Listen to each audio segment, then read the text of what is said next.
ഇനി മറ്റൊരു റിപ്പോർട്ടിലേക്കാണ്. പൊതുവിദ്യാലയങ്ങളിലെ special educators എന്ന് വെച്ചാൽ ഈ ഭിന്നശേഷി ആയ കുട്ടികൾ അല്ലെങ്കിൽ പഠന വൈകല്യമുള്ള കുട്ടികൾ അവർക്കായി സ്പെഷ്യൽ ട്രെയിനിങ് കൊടുക്കുന്നവരാണ് സ്പെഷ്യൽ എഡ്യൂക്കേറ്റേഴ്സ് എന്ന് പറയാം.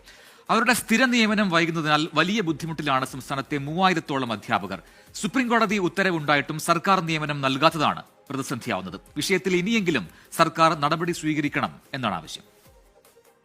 സാധാരണ കുട്ടികളെക്കാൾ പരിഗണനയും പരിചരണവും വേണ്ട കുട്ടികളാണ് ഭിന്നശേഷിക്കാർ. അവരെ പഠിപ്പിക്കുന്ന അധ്യാപകരാണ് അർഹമായ ആനുകൂല്യങ്ങൾക്കായി തെരുവിൽ ഇറങ്ങേണ്ട ഗതികേടിൽ എത്തിയിരിക്കുന്നത്.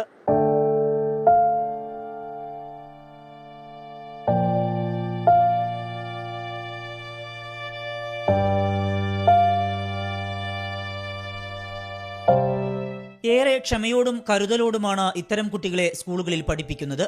കൂടാതെ ആഴ്ചയിൽ ഒരു ദിവസം ഗൃഹാധിഷ്ഠിത വിദ്യാഭ്യാസവും ഉറപ്പാക്കണം. ചലനശേഷി കുറഞ്ഞവരും നിത്യരോഗികളായവരുമായ കുട്ടികളെയാണ് ഇങ്ങനെ പഠിപ്പിക്കുന്നത്. എല്ലാ ബുധനാഴ്ചയും രാവിലെ ഒരു കുട്ടിയുടെ വീട്ടിലും വൈകിട്ട് മറ്റൊരു കുട്ടിയുടെ വീട്ടിലും എത്തിയാണ് അധ്യാപകർ വിദ്യാഭ്യാസം നൽകുന്നത്. നിരവധി വിഷമങ്ങൾക്കിടയിലും സ്പെഷ്യൽ എഡ്യൂക്കേറ്റേഴ്സ് തൊഴിലിൽ വ്യാപൃതരാണ്. എന്നാൽ സ്ഥിരം നിയമനം എന്ന സർക്കാർ ഉറപ്പ് ജലരേഖയായി മാറുന്നതിനൊപ്പം പലർക്കും കൃത്യമായി ശമ്പളം ലഭിക്കുന്നുമില്ല. കേന്ദ്ര സർക്കാരിന്റെ ഫണ്ട് ലഭിക്കാത്തതാണ് ശമ്പളം വൈകാൻ കാരണം. നമ്മൾ ഏകദേശം 2001 മുതൽ ഈ മേഖലയിൽ പ്രവർത്തിച്ചുകൊണ്ടിരിക്കുന്നുണ്ട്. പക്ഷേ ഭരണമാറ്റങ്ങൾ ഇങ്ങനെ നടന്നുകൊണ്ടിരിക്കുമ്പോഴും കൃത്യമായ ഒരു നിയമന സ്ഥിരതയോ കാര്യമായ ശമ്പള വർധനവോ ഇക്കാലമത്രയും ഉണ്ടായിട്ടില്ല. അതിനാവശ്യമായ നടപടിക്രമങ്ങൾ പല തട്ടുകളും നമ്മൾ നടത്തിയിട്ടുണ്ടെങ്കിലും ഇതുവരെ അതിൽ ഒരു ക്ലൈമാക്സ് എത്തിയിട്ടില്ല എന്നുള്ളതാണ് നമുക്ക് പറയാനുള്ളത്. 2001 മുതൽ വിവിധ പദ്ധതികളിലായി നിയമനം നേടിയ അധ്യാപകരാണ് സ്ഥിരം നിയമനത്തിനായി നിയമ നടപടിയുമായി മുന്നോട്ടു പോകുന്നത്. സുപ്രീം കോടതിയിൽ നിന്ന് 3 തവണ അനുകൂല വിധി നേടിയിട്ടും ഫലമുണ്ടായില്ല.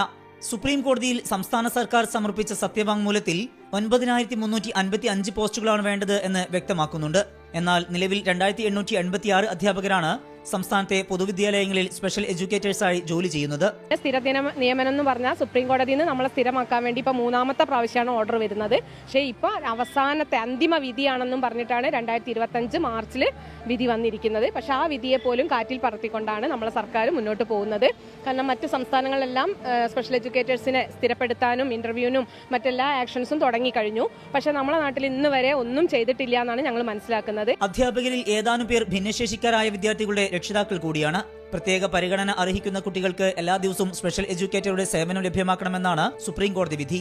എന്നാൽ നിലവിലെ സാഹചര്യത്തിൽ അത് നടപ്പാകുന്നില്ല. ഒരു അധ്യാപകൻ തന്നെ 3 സ്കൂളുകളിൽ സേവനം ചെയ്യേണ്ട സാഹചര്യമാണ്. ശാരീരിക മാനസിക വെല്ലുവിളികൾ നേരിടുന്ന കുട്ടികളെ സമൂഹത്തിന്റെ ഉന്നതിയിലേക്ക് കൊണ്ടുവരാൻ ഈ അധ്യാപകർ നടത്തുന്ന പരിശ്രമങ്ങൾ ചെറുതല്ല. ഇവരുടെ ആവശ്യങ്ങൾ സർക്കാർ പരിഗണിച്ചേ മതിയാകൂ. കോഴിക്കോട് നിന്ന് സമീർ സി മുഹമ്മദ്, 24.